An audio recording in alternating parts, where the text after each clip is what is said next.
Yo, yo, yo, yo. It's your boy Crispy Cappin. Got another quick team total that I really like. So I wanted to make a quick video and just share with you guys.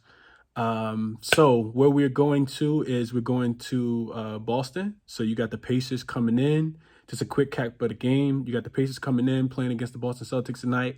Line opened at 14.5. It went up to 15. I saw it come down just a tad bit.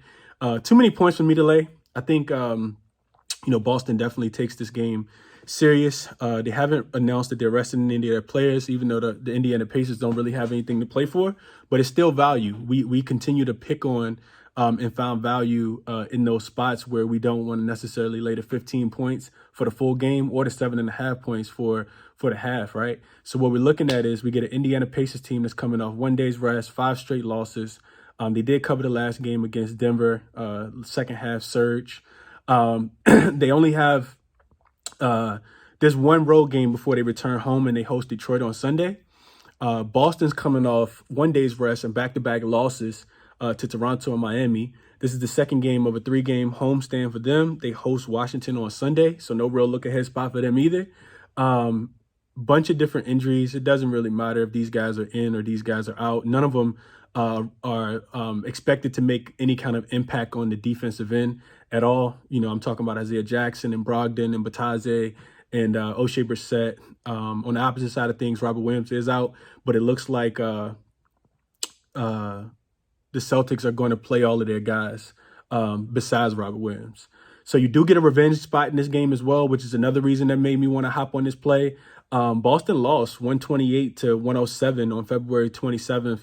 But they are 3-1 on the season series. I remember that game. It was a 3rd and 4 for Boston. It was on a Sunday. And I don't think that they took the Pacers serious at all. You get a Pacers team that's 0-4 in their last 4 games versus a team with a winning percentage above 60%. Also 1-5 in their last 6 games following an ATS win. So they haven't been able to back up success with success. Boston is 15-6 straight up. And 12-9 ATS in revenge and losses this year. So, but let's get to the play. So what I'm looking at specifically, 2 different things. Boston first quarter team total over 31.5. And then Boston first half team total over 62.5. I fully expect Boston to have really close to 70 points tonight at the end of the first half.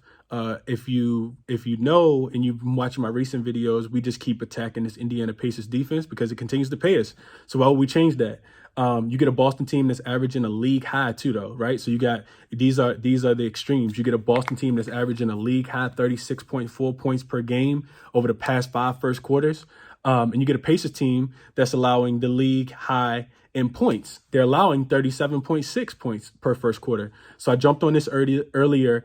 And all of these stats are over the last 5 games. I use last 5 games because I think it's relevant at this time of the year, especially given the injuries and the makeup of the teams.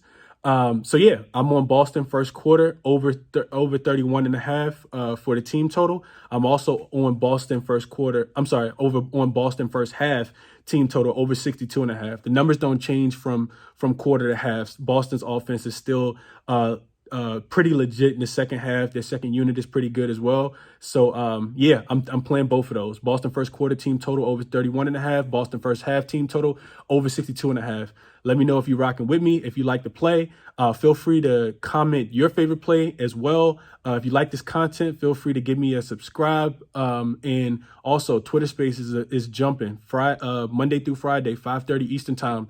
Feel free to come through as well. Let's cash tonight.